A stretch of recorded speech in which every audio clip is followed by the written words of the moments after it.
Good morning. First day on the new training plan. It's time to get benchmarks.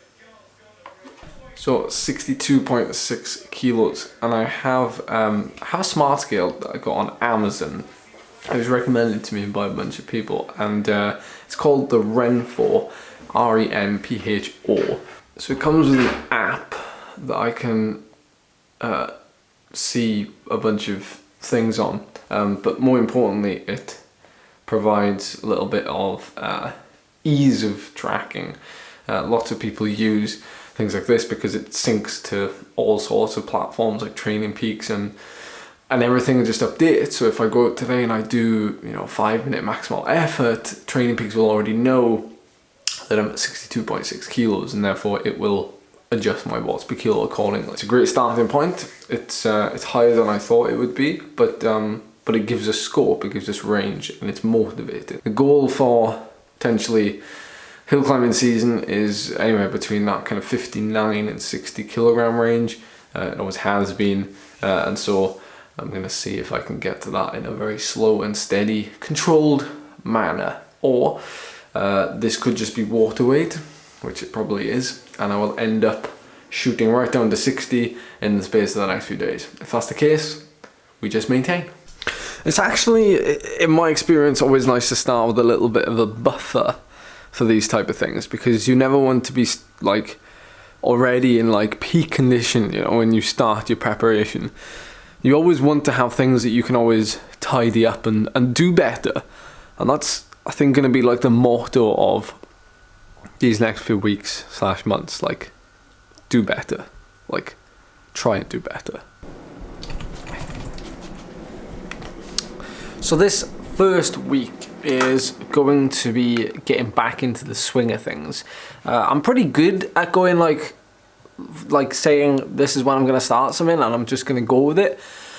But you have to be real about situations like this, and my hope is that throughout this series towards the British Hill Climbs and the British Hill Climb Championships, you can be following along, you can be doing similar sessions, you can be trying to lose a bit of weight as well if that's what you're trying to do.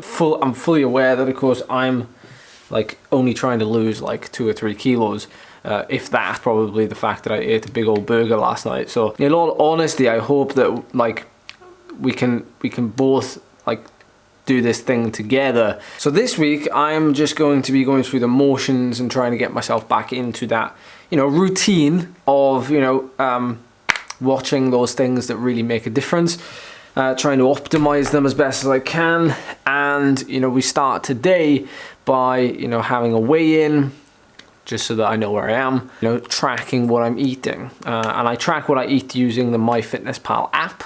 We're going out and we're going to ride with Anthony. We're heading out to Trimsaran Hill, where we do our Beic Cycling Club hill climb, and I'm going to give it a nudge up there to see where I am. It takes around 3.5 to 4 minutes to get up, so it should be a perfect testing climb, because that's one of the things that we'll be measuring over the next coming weeks.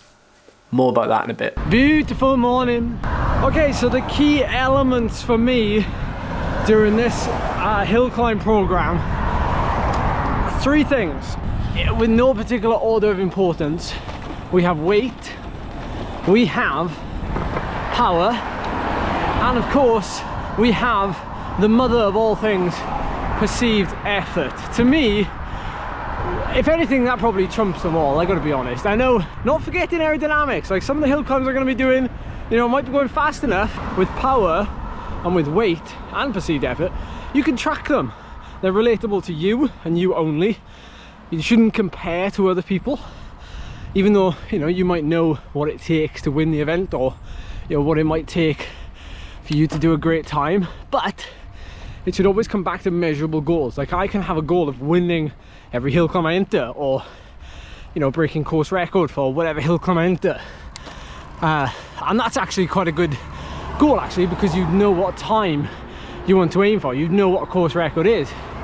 However, I would say that you're far better off having goals that you can control the outcome of. So it's down to you to create that outcome. So if you plan to win an event, you know, that's not necessarily a great goal, because, well, you know, somebody could turn up and better you on the day, and that's just the way it goes. But having goals that are actually, you know, relatable to you and your effort is what you should massively aim for. So that's what I'm doing.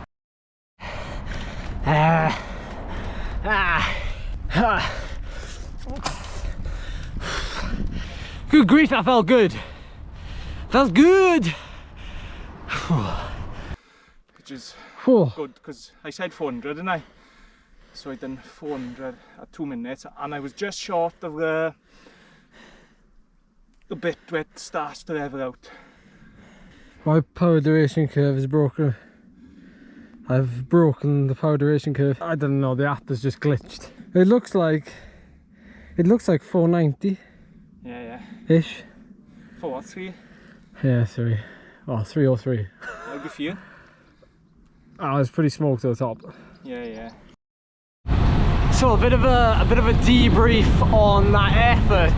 I think my best guess is it was around 480 to 490 watts. So the watts per kilo are a little bit lower than what I'd like them to be in a couple of months' time. But that's perfect, because, you know, we have the strength, we have the efficiency, we have a lot of things at the minute going for us, and, you know, it's more of the icing on the cake that we're looking at over the next coming weeks. But yeah, I tell a lot of people, telling Anthony as well, this is the type of effort that I need to be getting used to.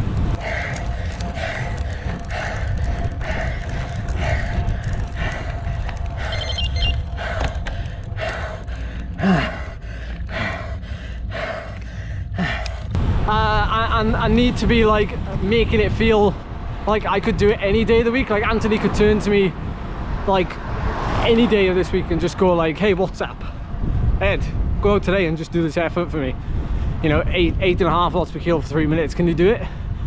And if I can just nail that on the head and go like any day of the week and do it, or come close to it at least, then it settles my nerves as well. Because, you know, we obviously want to be in like peak perfect condition on race day, you know, for one day of the year, for one event.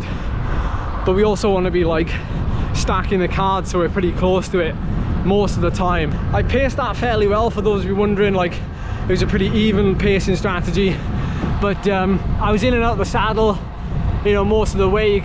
And I think probably for the first 30-40 seconds I was out of the saddle, and then I started to like drive it like seated, and then the final part, it was like a pretty even mixture of in and out of the saddle, just trying to get everything out. So, you know, because I was riding up there, is that like an 11% average?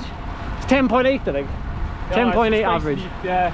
I was in my big ring the whole way up, 52 tooth chain ring, and probably in like the 25 on the back. So yeah, it's a pretty big gear for that gradient. But at the end of the day, I guess, you know, it must be going well, must be feeling good if I could do that in the big ring. So onwards.